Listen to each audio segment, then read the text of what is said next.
జై గురుదత్త శ్రీ గురుదత్త. ఎక్కడో పుట్టి ఎక్కడికి చేరిన ప్రస్థానమది. పేదరికం నుంచి మైసూర్ రాచరికం వరకు చేర్చిన మేధోత్థానమది. గమ్యం తెలియక సౌమ్యం ఎరుగక పరుగులు తీసే ప్రవాహాలకు నడకలు నేర్పి మలుపులు తిప్పిన శిల్పి, ఆధునిక భారత ప్రాజెక్టుల రూపశిల్పి. విద్యాభ్యాసం నాడు ఆ మస్తిష్కంలో నాటుకున్న ప్రతి అక్షరం జలాక్షరం. పారే నదుల పరవళ్లే ఆయన భాష, ఉరికే జలపాతాల ఉరవళ్లే ఆయన గుండె ఘోష. నీటిని నిల్వ చేసే ఎన్నెన్నో ప్రాజెక్ట్స్కి ఆయన మేధస్సుతో మోక్షం కల్పించారు. భూమి అగ్నిగుండం కాకుండా ఆయన విజ్ఞానాన్ని అడ్డుపెట్టి ఈ భూతాపాన్ని తీర్చాడు. గంగను భూమికి ఆనాటికి భగీరథుడు తీసుకొస్తే ఆ గంగను ఆనకట్టలు కట్టి ఎలా నిల్వ చేయాలో చూపించినటువంటి నేటి అపర భగీరథుడు, ఎన్నో అపరిష్కృత ప్రాజెక్ట్స్కు మోక్షం కల్పించిన నేటి మన ప్రాతస్మరణీయులు మోక్షగుండం విశ్వేశ్వరయ్య గారు. నేడు వారి జయంతి సందర్భంగా వారికి నివాళులర్పిస్తూ వారి జీవిత విశేషాలను తెలుసుకోవడానికి మనం ప్రయత్నం చేద్దాం. నేడు మన దేశం సుభిక్షంగా పంట పొలాలతో, వరదంపులేని ప్రాంతాలతో తులతూగడానికి కారణం ఒక మహామనిషి కృషి. ఓళ్లకు ఓళ్లనే తన గర్భంలో కలుపుకునే ఉగ్రగంగను ఆపిన మహాశక్తివంతుడు ఆయన. 86 ఏళ్ల క్రితం వరకు తిరుమల నడక దారే దిక్కు. ఆ రోజుల్లో నడవలేని వృద్ధులను, డబ్బున్న మహారాజులను డోలీల్లో మోసుకుపోయేవాళ్ళు. తిరుమలకి ఏ రకమైన ఘాట్ రోడ్లు లేవు. తిరుమలకి ఘాట్ రోడ్ నిర్మించాలని 1940లో నిర్ణయించారు. ఆ సర్వే బాధ్యతను ప్రముఖ ఇంజనీర్ మోక్షగుండం విశ్వేశ్వరయ్య గారికి అప్పచెప్పారు. తిరుమల కొండంతా సర్వే చేసి ఆయన 3 ఘాట్ రోడ్ల నిర్మాణానికి ఆయన పథకం రచించారు. ఆ పథకం ప్రకారమే ఇప్పుడుండే మొదటి ఘాట్ రోడ్డు నిర్మించి 1944లో ప్రారంభించారు.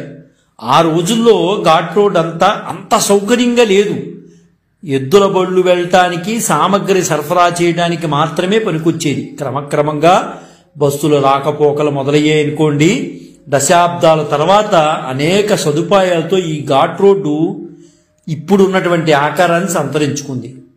ఏడుకొండలవాడ ఎక్కడున్నావయ్యా అంటూ అలసి సొలసిన భక్తునికి వెంకటేశ్వరుని పాదాల చెంతకు వెళ్లే అతి తేలికైన దారిని చూపించిన మహామేధావి, సుప్రసిద్ధ ఇంజనీరు, పండితుడు, ప్రముఖ అధికారి మన మోక్షగుండం విశ్వేశ్వరయ్య గారండి. 3 దశాబ్దాల క్రితం మోక్షగుండం నుంచి ఆయన కుటుంబీకులు మైసూరుకి వలస వెళ్లిపోయినా వారి జన్మస్థల నామధేయమైన మోక్షగుండం మాత్రం వారి వెన్నంటే వెళ్లి మోక్షగుండం వారి ఇంటి పేరు అయిపోయింది. మోక్షగుండం గౌరవార్థం ఆయన పుట్టినరోజుని ఇంజనీర్ల దినోత్సవంగా మనం జరుపుకుంటూ ఉంటాం. మోక్షగుండం విశ్వేశ్వరయ్య గారు గొప్ప ఇంజనీరు, పండితుడు, రాజనీతిజ్ఞుడండి. ఇందులో ఏమాత్రమూ సందేహం లేదు. ఆయన 1912 నుంచి 1919 వరకు మైసూర్ దివాన్గా పనిచేశారు. ఆయన 1955లో ఆయనకు భారతదేశపు అత్యున్నత పురస్కారమైన భారత రత్న కూడా లభించింది. ఆయనకి ప్రజలకు చేసిన సేవలకు గాను బ్రిటిష్ ప్రభుత్వం తరఫున 5వ king George knight commander of the order of Indian empire బిరుదునిచ్చి సత్కరించారు. మన దేశ మన్ననలతో పాటు పొరుగు దేశాల మన్ననలు కూడా పొందిన అరుదైన వ్యక్తిత్వం కలిగినటువంటి వ్యక్తి మోక్షగుండం విశ్వేశ్వరయ్య గారని సగౌరవంగా మనం మాట్లాడుకోవచ్చు.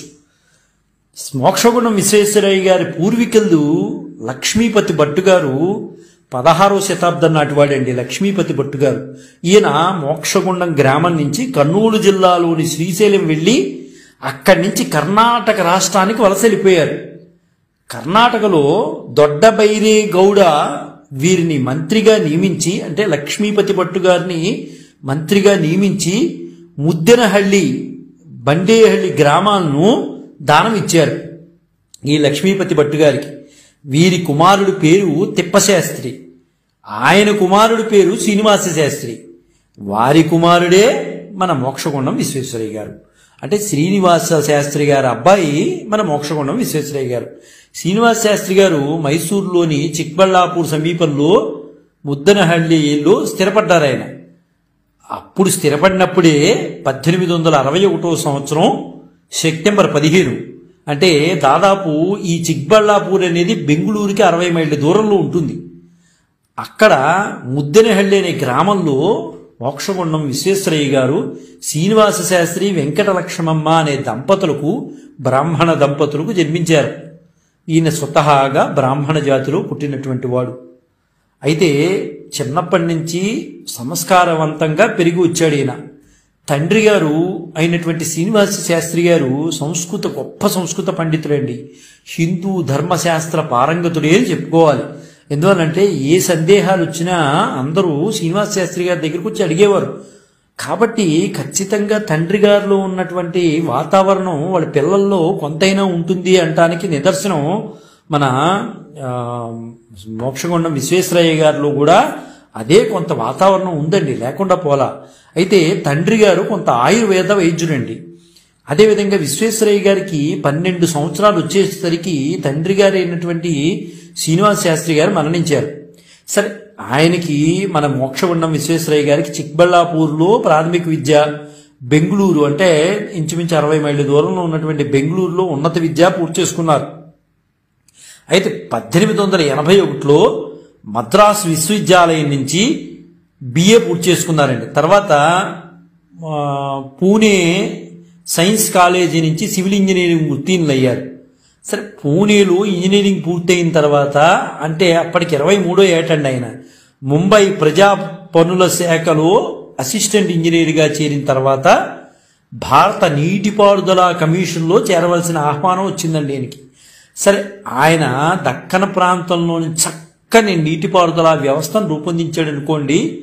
నీటి ప్రవాహానికి తగినట్లుగా ఆనకట్టకు ఎటువంటి ప్రమాదం కలగకుండా నీటిని నిల్వ చేయగలిగినటువంటి ఆటోమేటిక్ వరద గేట్లు వ్యవస్థను మోక్షగుండం విశ్వేశ్వరయ్య గారే రూపొందించారు. 1903లో మొదటిసారిగా దీన్ని పూణే దగ్గర ఖడక్వాసలా వద్ద నెలకొల్పారు. వరద సమయంలో ఆనకట్ట భద్రతను దృష్టిలో ఉంచుకుంటూనే అత్యధిక నీటి నిల్వలను చేసే విధానం ఇదనమాట. దీన్ని తర్వాత గ్వాలియర్ వద్ద అలతిగ్రా, తర్వాత మైసూరు వద్ద కృష్ణరాజ సాగర్ ఆనకట్టల్లో ఆటోమేటిక్ వరద గేట్ల వ్యవస్థను కూడా ఈయన రూపొందించారు. 1906, 1907 మధ్యకాలంలో విశ్వేశ్వరయ్య గారు భారత ప్రభుత్వం యోమెన్లోని యాడెన్కి పంపించి అక్కడ నీటిపారుదల వ్యవస్థను, మురికి కాలువల వ్యవస్థను రూపకల్పన చేయమని కోరింది. ఆయన నిర్దేశించిన పథకం ప్రకారం అక్కడ మంచి ప్రాజెక్టు విజయవంతంగా పూర్తి చేయబడింది. 1908లో హైదరాబాదు మహానగరం వరదల బారిన పడిందండి. సరే, ఆ వరదలు అసలు హైదరాబాదు ప్రాంతం అంటే ఎలా ఉంటుందో తెలియనటువంటి పరిస్థితిలోకి వెళ్ళిపోయింది. అంత అందమైన నగరాన్ని రూపురేఖలు లేకుండా చేసేసింది వరద. మూసీ నదిలో వరదలతో భాగ్యనగరం కొట్టుకుపోయింది. దీంతో నగరంలోని డ్రైనేజీ వ్యవస్థను బాగుపరచాలని భావించినటువంటి నిజాము ఎవరితో చెబితే బాగుంటుంది, ఎవరు చేస్తే బాగుంటుందంటే అప్పటికి విశ్వేశ్వరయ్య గారి పేరు మారుమోగిపోతోంది. అప్పుడు నిజాం పిలిపించి మోక్షగుండం విశ్వేశ్వరయ్య గారి సేవల కోసం ఆశ్రయించాడు. అప్పుడు వెంటనే, అయితే ఈయన మోక్షగుండం విశ్వేశ్వరయ్య గారు అజాత శత్రువు అండి. అటు బ్రిటిష్ వాళ్ళు పొగిడారు, ఇటు భారతీయులు పొగిడారు, అందరూ పొగిడిన వాళ్ళే. ఆయన్ని విమర్శించేవాళ్ళు చాలా తక్కువ అండి. ఎందువనంటే వైజ్ఞానికుడు ఆయన. ఏది చెప్పినా ఆధారంతోనే చెప్తాడు. ఏది నోటికి ఎలా పడితే అలా వచ్చిన మాట్లాడు, ఆధారం లేకుండా ఆయన మాట్లాడు. అందువల్ల విశ్వేశ్వరయ్య గారంటే అందరికీ ఇష్టం అండి. ఆయన చెప్పాడంటే సప్రమాణికత ఉంటుంది అనే పద్ధతిలోనే ఉండేది. ఏది పడితే ఇప్పుడు చూస్తున్నాం, నోటికి వచ్చిన మాటలు మాట్లాడితే ఇవి తెలుసు అవి తెలుసును మాట్లాడతారు. అవి కాదు, సప్రమాణికత ఉంటేనే మాట్లాడాలి, అదే మాట్లాడకూడదు. హైదరాబాద్ను పూర్తిగా స్టడీ చేసిన మోక్షగుండం విశ్వేశ్వరయ్య గారు అయితే అప్పుడు నిజాం గారికి చెప్పారు, ఇలా చేసుకోవాలి, ఇలా చేసుకోవాలి. హైదరాబాదు గుండా ప్రవహించే మూసీ నదిపై దృష్టి సారించారు ఆయన. వరదల పునరుక్తిని నివారించడానికి, నగరంలో మౌలిక పౌర సౌకర్యాలను మెరుగుపరచడానికి కొన్ని సూచనలు చేస్తూ 1909లో అక్టోబర్ 1న ఒక నివేదికని సమర్పించాడండి. ఆయనకి ఏ పనప్ప చెప్పినా ఆయనలో ఉన్న లక్షణం ఏంటంటే ఒక నివేదిక తయారు చేసుకునేవాడు ఎప్పుడు కూడా. ఆ నివేదికని తీసుకెళ్లి 7వ నిజాంకి సమర్పించాడు. సరే, 1912లో ఒక నగరాభివృద్ధి ట్రస్టును ప్రారంభించాడు 7వ నిజాం. వరదలను నివారించేందుకు ఒక వరద నివారణ వ్యవస్థను కట్టించాడు. 1920లో మూసీ నదిపై ఒక నగరానికి 10 మైళ్ళ ఎగువన ఉస్మాన్ సాగర్ ఆనకట్టను కట్టించారు. అలాగే 27లో మూసీ ఉపనది అయిన ఈసీ నదిపై అంటే హిమాయత్ సాగర్ అనే మరో జలాశయాన్ని నిర్మించారు. ఈ 2 జలాశయాలు మూసీ నదికి వరదలు రాకుండా నివారించడంతో పాటు హైదరాబాద్ నగరానికి ప్రధాన మంచినీటి వనరులుగా ఉపయోగపడుతున్నాయి. అలాగే అంటే ఆయన చేసిన సేవ వల్ల హైదరాబాద్ వాళ్ళు ఈరోజు కూడా మన మోక్షగుండం విశ్వేశ్వరయ్య గారి పేరును తలుచుకోవాలండి. మంచినీరు తాగుతున్నారు అంటే ఈరోజు వరదలు ఎంత వచ్చినా ఇబ్బంది పడకుండా ఉంటున్నారు అంటే అది కేవలం మోక్షగుండం విశ్వేశ్వరయ్య గారి చలవ. అలాగే ఆంధ్ర ప్రాంతంలో కూడా ఆయన మంచి పని చేశారండి. ఆంధ్ర ప్రాంతంలో ఉన్నటువంటి విశాఖపట్నం రేవును సముద్ర కోత నుండి రక్షించే వ్యవస్థను రూపొందించడంలో కూడా విశ్వేశ్వరయ్య గారి పాత్ర చాలా ఎక్కువగా ఉందని మనం మాట్లాడుకోవాలండి. అలాగే కావేరీ నదిపై నిర్మించిన కృష్ణరాజసాగర్ ఆనకట్ట అంటే ఆది నుంచి అంతం వరకు ఈ కృష్ణరాజసాగర్ ప్రాజెక్టు ఆయన పర్యవేక్షణలోనే జరిగిందండి. అప్పట్లో కృష్ణరాజసాగర్ ఆనకట్ట ఆసియా ఖండంలోనే అతి పెద్దదిగా అనుకునేవారు. సరే, విశ్వేశ్వరయ్య గారికి భగవంతుడు ఇచ్చినటువంటి గొప్ప వరం ఏంటంటే శబ్దగ్రహణ శక్తి అనేది ఉందండి. శబ్దాన్ని బట్టి చెప్పేవాళ్ళు ఏదైనా సరే అది భగవంతుడు ఆయనకి ఇచ్చినటువంటి వరం.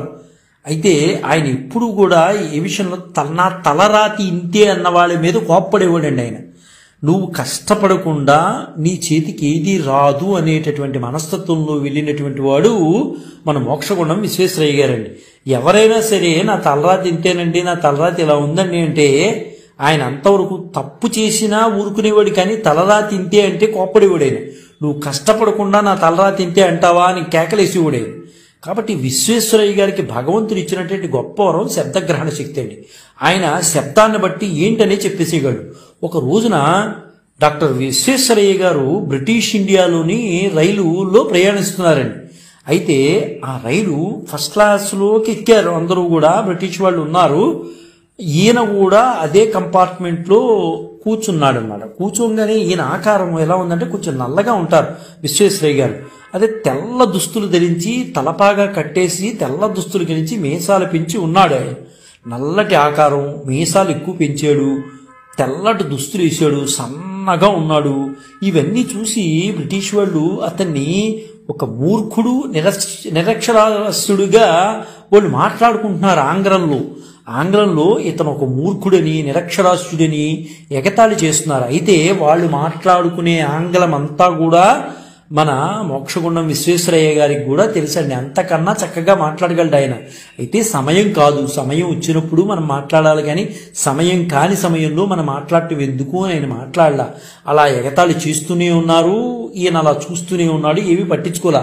అయితే ఆ కంపార్ట్మెంట్లో కూర్చున్నటువంటి సీటు పక్కన ఆ తలుపు దగ్గర తల బాల్చి ఆయన విండోలోంచి బయటకు చూస్తున్నారు.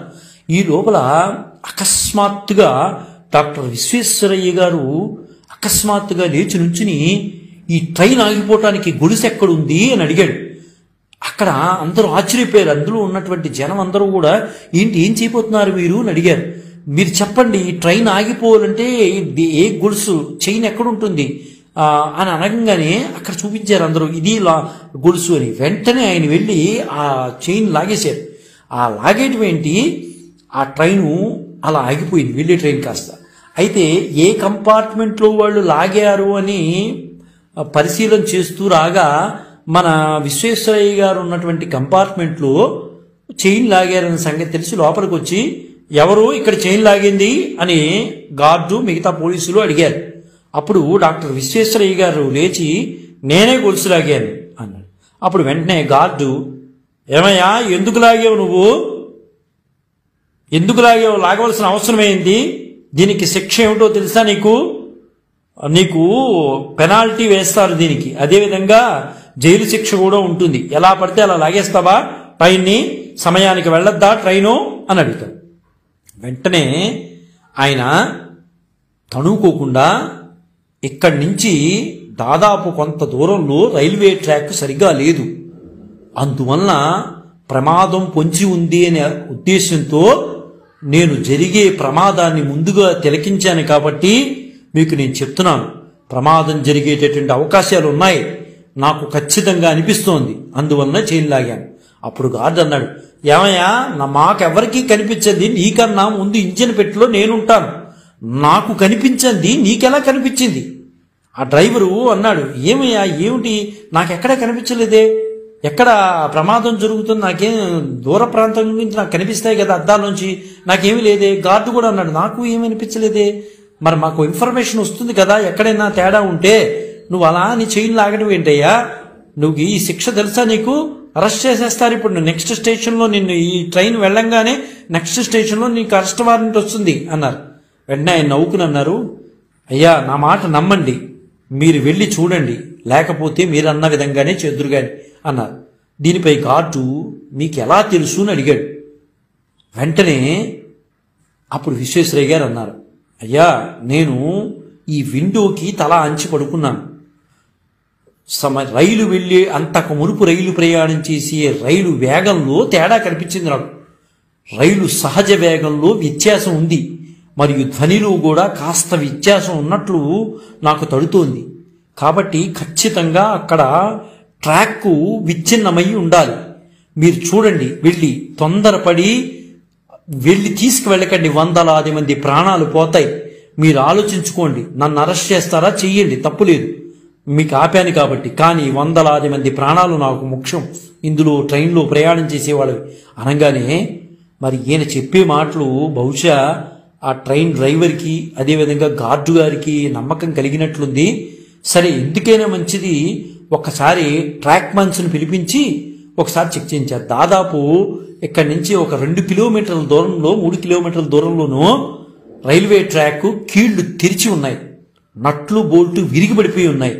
వెంటనే వాళ్ళు చూసి ట్రాక్ మన్స్ సమాచారం గార్డు గారికి డ్రైవర్కి అందిస్తారు. ఒక్కసారి ఆ గార్డు, ఈ డ్రైవరు, ఆ పోలీసులు ఆశ్చర్యపోతారు. విశ్వేశ్వరయ్య గారి మేధోశక్తిని చూసి ఆనాటి ఆ ట్రైన్లో ప్రజలు కానీ బ్రిటిష్ వారు కానీ ఆయన్ని ప్రశంసిస్తూనే ఉన్నారు. ఆనాటి పేపర్లు కూడా ఆయన గురించి అమోఘంగా రాశాయి. ఆయన నిబద్ధతకు ఇంకొక విషయం మనం చెప్పుకోవాలండి. ఏంటంటే ఒకసారి ఆయన విదేశీ పర్యటనకు డబ్బులు అవసరమయ్యాయి. అప్పుడు మైసూర్ బ్యాంకులో తన వద్ద ఉన్న ప్రభుత్వ రుణపత్రాలను తాకట్టు పెట్టాడు ఆయన. బ్యాంకు సిబ్బంది, ప్రజలు విశ్వేశ్వరయ్య గారి నిజాయితీ చూసి మెచ్చుకున్నారండి. తన దగ్గర ఉన్నటువంటి వాటిని బ్యాంకులో పెట్టుకుని డబ్బులు తెచ్చుకుని వెళ్ళాడండి. ఆయన మనస్తత్వం ఎలాంటిదంటే గంధపు చెక్క వలె సేవలో అరిగిపోవాలి, కానీ ఇనుపు ముక్క వలె తుప్పు పట్టి పక్కన ఒక చోట పడిపోయి ఉండకూడదు అనేవాడు ఆయన. ఆయన జీవిత లక్ష్యం ఎప్పుడూ అంతే, ఉంటే మనిషి గంధపు చెక్క వలె ఉండాలి, సువాసనగా ఉండాలి, చివరి వరకు అరిగిపోయినా సేవ చేసి వెళ్ళాలి, ఇనుపు ముక్కలాగా తుప్పు పట్టి ఉండకూడదు అని ఆయన జీవిత లక్ష్యం అండి. ఎప్పుడు అదే మాటలు చెప్పేవారు. విశ్వేశ్వరయ్య గారి వ్యక్తిగత జీవితం అతి క్రమశిక్షణతో ఉండేదండి. ఏది మాట్లాడినా చాలా నిబద్ధతగా నియమంగా మాట్లాడేవాడు ఆయన. అయితే ఆయనకి 2 సార్లు భార్యా వియోగం జరిగిందండి. మొదటిసారి పెళ్లి చేసుకున్నప్పుడు భార్య చనిపోయారు, అలాగే రెండోసారి చేసుకున్నప్పుడు భార్య చనిపోయారు, ఇంకా 3వసారి కూడా ఆయన వివాహం చేసుకున్నాడు. అయితే ఈ వివాహం చేసుకున్న భార్య యొక్క వ్యవహారం, ఆమె మాట తీరు ఈయనకు నచ్చక ఆమెకు విడాకులు ఇచ్చేశాడు. సరే, కాల ఆహార విహార నియమాలను ఖచ్చితంగా పాటిస్తాడండి ఆయన. అందువలన 100 ఏళ్ల వరకు, దాదాపు 101 సంవత్సరాల వరకు బతికాడండి విశ్వేశ్వరయ్య గారు. అయితే దాదాపు 100 ఏళ్ల వరకు కూడా ఆయనకి కళ్ళజోడు లేకుండా, అంటే 101వ సంవత్సరంలో వచ్చింది అనుకోండి, చివరిలో వచ్చింది, 100 ఏళ్ల వయసు వరకు కూడా ఏ కళ్ళజోడు లేకుండా ఆయన అన్ని పుస్తకాలు చదివేసేవాడు. అంత గొప్ప విశేషం అండి. అంటే ఎంత నిబద్ధతగా, అంటే ఆహారంలో కానీ విహారంలో కానీ ఆయన ఎంత నిబద్ధతగా ఉన్నాడో దీన్ని బట్టి మనకు అర్థమవుతోంది. ఆయన ఎప్పుడు ఇదే మాట, ఎక్కడికి వెళ్ళినా ఇదే మాట చెప్పేవాడు. గంధపు చెక్కలాగా సేవలో అరిగిపోవాలి, కానీ ఇనుపు ముక్కలాగా తుప్పు పట్టి ఉండకూడదు అనుకునేవాడు. ఆయన ధ్యేయం కూడా అదేనండి. పుట్టిన దగ్గర నుంచి చనిపోయేంత వరకు అదే మాట మీద ఉండేవాడు ఆయన. ఆయన పుట్టినరోజైన సెప్టెంబర్ 15వ తేదీ అంటే సరిగ్గా ఇదే రోజుని ఇంజనీర్స్ డేగా నిర్వర్తిస్తుండటం నిజంగా మనందరికీ కూడా గర్వకారణం అండి. మన భారతదేశంలో పుట్టిన వ్యక్తి ప్రపంచవ్యాప్తంగా గౌరవం పొందగలిగాడు అంటే అది చిన్న విషయం అయితే కాదు. ఆ రోజుల్లో బ్రిటిష్ వారికి భారతీయులంటే లోకువ. అలాంటి వారు సైతం కూడా మన విశ్వేశ్వరయ్య గారంటే ప్రణామాలు అర్పించేవారు. అంటే ఆయనలోని సబ్జెక్టు అంత ఇదిగా ఉండేదండి. మనిషి మేధస్సుకు శాస్త్రీయత తోడైతే మహా అద్భుతాలు సృష్టించవచ్చని ఆయన నిరూపించి చూపించాడండి. అందువలన వాళ్ళు బ్రిటిష్ వాళ్ళు ఆయన ఏదో తేరగా ఆయన్ని గౌరవం ఇవ్వలేదండి. కేవలం ఆయన ఒక గొప్ప వైజ్ఞానికుడు. ఆయన మేధస్సు శాస్త్రీయతకు తోడైతే మహా అద్భుతాలు సృష్టించవచ్చని చూపించాడు. ఆ చూపించడమే వాళ్ళకి ఆశ్చర్యం వేసింది. మహా వైజ్ఞానికుడండి మోక్షగుండం విశ్వేశ్వరయ్య గారు. అదేవిధంగా నీతి నిజాయితీ నిబద్ధతకు మరో మారు పేరు మన విశ్వేశ్వరయ్య గారేనండి. ఆయనకి ఎప్పుడు కూడా జోబులో 2 పెన్నులు ఉండేవటండి.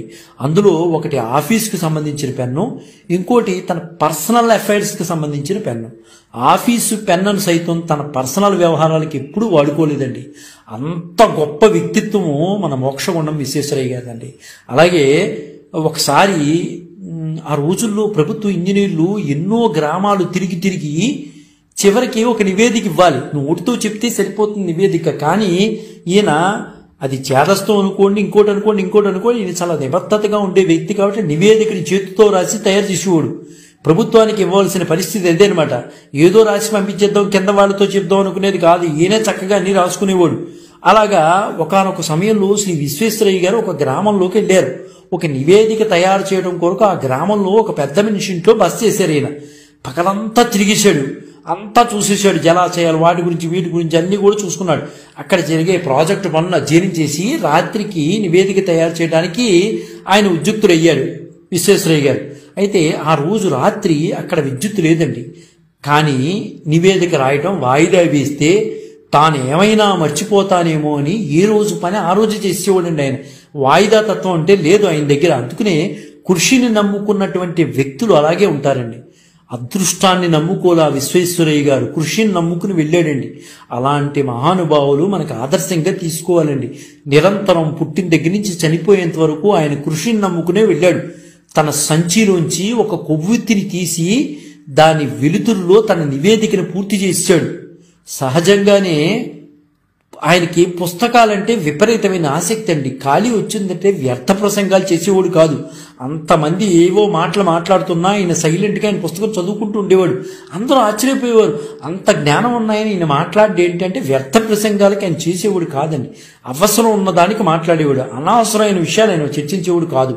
విశ్వేశ్వరయ్య గారు ఆ కొవ్వొత్తిని ఆర్పేసేసి నివేదిక తయారు చేసిన తర్వాత కోట్లో వేసేసుకుని ఇంకో కోట్లోంచి పక్క జోబులోంచి ఇంకో కొవ్వొత్తిని వెలిగించి దాని వెలుగులో తన పుస్తక పఠనం చేశాడు. ఇది చూసినటువంటి ఆ ఇంటి యజమాని పెద్ద ఆయన దగ్గరికి వచ్చి, అయ్యా నాకు తెలియక అడుగుతున్నాను, 2 కొవ్వొత్తులు ఏంటి సార్ మీ దగ్గర? 2 ఉన్నాయి. పోనీ 2 ఉన్నాయి, ఒకటి అయిపోయిన తర్వాత కదా రెండో వెలిగించుకోవాలి, ఒకటి మధ్యంతరంగా ఆపేసి మళ్ళీ రెండో వెలిగించారేంటి? మాకేమో అర్థం కావట్లేదు అయ్యా, ఒకసారి చెబుతారా దీని గురించి అంటే ఎందుకు అని అడిగారు. సరే ఆయన కుతూహలంగా అడిగాడు అనుకోండి, వెంటనే ఆయన ఏదైనా అడిగితే గానీ చెప్పేటటువంటి స్వభావం కాదండి అయింది.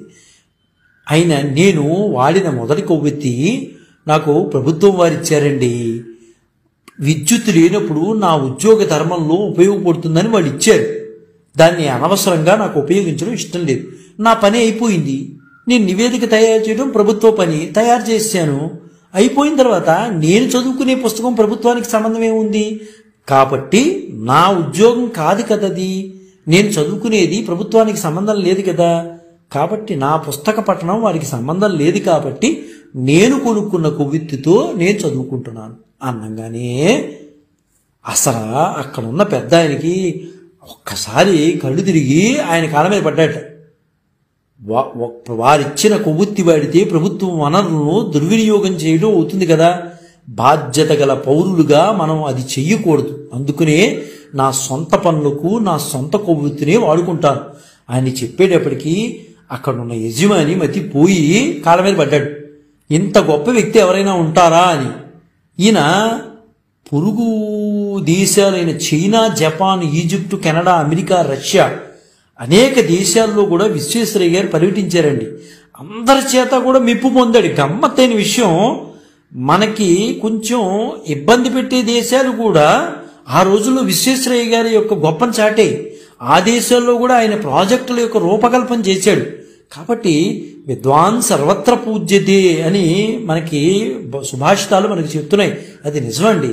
విద్వాన్ సర్వత్ర పూజ్యతే, విద్వాంసులు ఎక్కడైనా పూజించబడతాడు. నిజంగా ఆయన విద్వత్తును చూసి అమెరికా, కెనడా, రష్యా మొదలైన దేశాల వాళ్ళు కూడా ఆయన్ని నెత్తి మీద పెట్టుకున్నాయండి. చివరికి వాళ్ళ దేశాల్లో ఉండిపోమని కూడా ఆయన బలవంతం చేసే. అయితే ఆయనకి కన్నడ భాష అన్నా కన్నడ ప్రాంతం అన్నా విపరీతమైన ప్రేమ. అందువలన ఆయన ఎంత గొప్పగా దేశాలు ఉన్నా ఆయన పెరిగినటువంటి వాతావరణం, ఆయనకి నచ్చినటువంటి కన్నడ భాష వదిలి ఆయన వెళ్ళటానికే ఇష్టపడలేదండి. ఎంతో మంది గొప్ప గొప్ప ఆఫర్లు ఇచ్చారు. మా దేశం రండి, మా దేశం వస్తే నెత్తి మీద పెట్టుకు చూసుకుంటాం. ఏనాడు కూడా తల ఒగ్గలేదండి మహానుభావుడు. 1908లో స్వచ్ఛంద పదవీ విరమణ తర్వాత మైసూరు సంస్థానంలో దివానిగా చేరి సంస్థాన అభివృద్ధికి కృషి చేశాడు. అయితే ఆ కృషి ఫలితంగా మైసూర్ సోప్ ఫ్యాక్టరీ వచ్చిందండి, పారాసిటాయిడ్ ల్యాబొరేటరీ వచ్చింది, Visvesvaraya iron and steel limited భద్రావతిలో వచ్చింది. అదేవిధంగా శ్రీ జయచామరాజేంద్ర పాలిటెక్నిక్ ఇన్స్టిట్యూషన్ వచ్చింది, బెంగళూరు వ్యవసాయ విశ్వవిద్యాలయం వచ్చింది, స్టేట్ బ్యాంక్ ఆఫ్ మైసూర్ వచ్చింది, ది సెంచురీ క్లబ్ వచ్చింది, మైసూర్ ఛాంబర్ ఆఫ్ కామర్స్ వచ్చింది, విశ్వేశ్వరయ్య కాలేజ్ ఆఫ్ ఇంజనీరింగ్ వచ్చింది.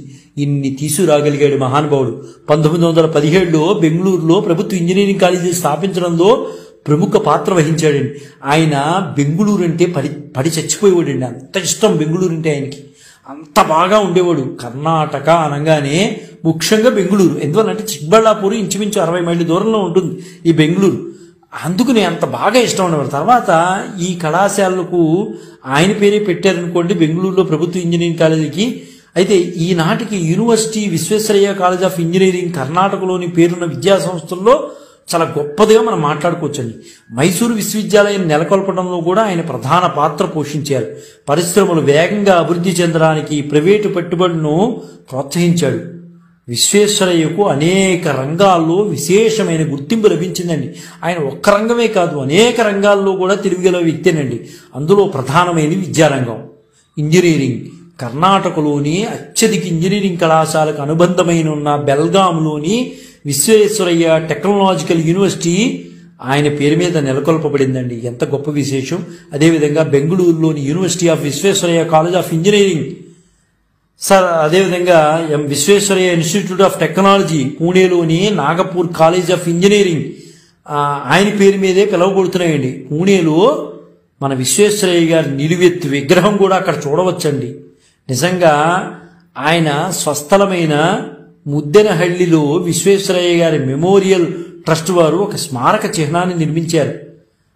ఇది ఆయన నివసించిన ఇంటి పక్కనే నెలకొల్పబడిందండి. ఇందులో ఆయన సాధించిన పథకాలు, బిరుదులు, ఆయన వాడినటువంటి చివర్లో వాడిన కళ్ళద్దాలు ఉన్నాయిలేండి. మొదట ఏమి వాడలేదైనా, చివర్లో వాడిన కళ్ళద్దాలు, కప్పులు, డిక్షనరీలు, విజిటింగ్ కార్డ్సు, అలా ముద్రించే పరికరాలు లాంటివి, ఆ వస్తువులు ఇవన్నీ కూడా ఆయన వాడినవి ఏవవుతున్నాయో ప్రదర్శనగా ఉంచారండి. అంతేకాకుండా ఆయన రూపకల్పన చేసిన ప్రతిష్టాత్మక ప్రాజెక్ట్ అయినటువంటి కృష్ణరాజసాగర్ ఆనకట్టు నమూనాను కూడా సందర్శించవచ్చండి. అక్కడ ప్రజలు నిజానికి ఇప్పటికీ కూడా దాన్ని దేవాలయంగా, ఆ మ్యూజియాన్ని దేవాలయంగా కొలుస్తారండి. నిజమండి. ఎందువల్లంటే ఒక వ్యక్తి, ఎక్కడో పుట్టినటువంటి వ్యక్తి ప్రపంచ దేశాల మన్ననలు పొందాడంటే అది చిన్న విషయం అయితే కాదు. మాతాభూమి పుత్రోహం పృథివ్యా అంటుంది. మాతాభూమి పుత్రోహం పృథివ్యా అని మన ఋగ్వేదం చెప్తుందండి. భూమి నాకు తల్లి, నేను ఆమె పుత్రుడును. పొడమి మొత్తం ఈ వైదిక సంస్కారంతోనే నిండి ప్రజలతో నిండి ఉందండి. నిజంగా చెప్పాలంటే ఈ పుడమి మీద, ఈ భూమి మీద ఉంది వైదిక సంస్కారమే. ఎంతమంది గగ్గోలెట్టినా ఈ మాట మాత్రం నిజం అండి. ఈ మాట వైదిక సంస్కారం లేదు అనుకున్నవాడు చనిపోయేటప్పుడు ఒక 10 నిమిషాల ముందు వాడికి తెలుస్తుంది వాడు చేసిన తప్పులన్నీ కూడా. అప్పుడు వాడు బాధపడతాడు, నాకు నోరుండి నా ఇష్టం వచ్చినట్టు మాట్లాడాను కదా, ఈ దేశము ఈ భూమి వైదిక సంస్కారంతో కూడుకున్నదని అప్పుడు వాడు గ్రహించగలుగుతాడు. నిజంగా చెప్పాలంటే ఈ భరత భూమి వైదిక సంస్కారంతో కూడుకున్నట్టు నిలువెల్లా వైదిక సంస్కారాన్ని పుణికిపుచ్చుకున్నటువంటి భూమి. అయితే కృతయుగంలో ఇలా భారతదేశమే ప్రపంచమే భారతదేశమై ఉందండి కృతయుగంలో. అయితే కృతయుగంలోని మనుషులు సంస్కారాలు ఈ కలియుగంలో ఉండాలనుకోవటం అది మన తప్పే అవుతుంది. ఉత్త భ్రమేనండి, అసలు తప్పు, అలా కోరుకోకూడదు కూడా.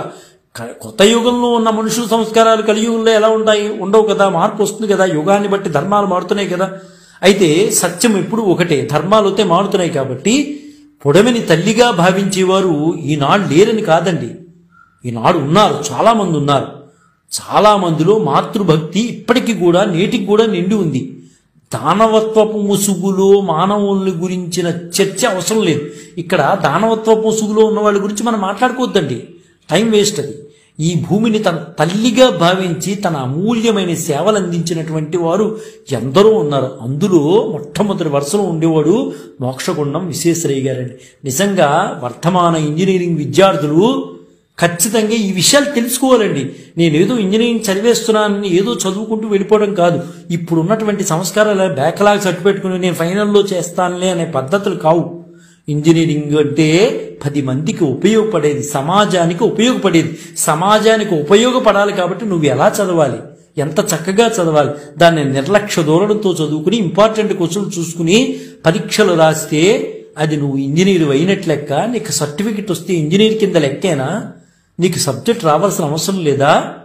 ఇంజనీర్ అంటే ఒక విశ్వేశ్వరయ్య గారి లాగా ఉండాలి, సబ్జెక్ట్ని ఆకలింపు చేసుకుని ఉండాలి. అది ఇంజనీరింగ్ అంటే. బ్యాక్లాగ్ సబ్జెక్టులు ఉంచుకుని నేను చివరిలో పాస్ అవుతానులే అనుకుంటే అది ఇంజనీరా? ఇంపార్టెంట్ క్వశ్చన్ చూసుకుని చదివితే అది ఇంజనీరింగా? పక్కవాడి పేపర్లు చూసుకుని రాస్తే అది ఇంజనీరింగా? ఈ రోజున కోకొల్లలుగా ఇంజనీరింగ్ కాలేజీలు వచ్చి ఇంజనీరింగ్ వ్యవస్థను నాశనం చేసే, ఒక రకంగా చెప్పాలంటే పూర్వకాలంలో ఒక 30 ఏళ్ల క్రితం ఇంజనీర్ అంటే నెత్తి మీద పెట్టుకు చూసేవారు. ఇప్పుడు ఇంజనీర్ అంటే వాల్యూ లేదు. కనీసం వాడు ఒక లెటర్ రాయటానికి కూడా పనిచేయడు.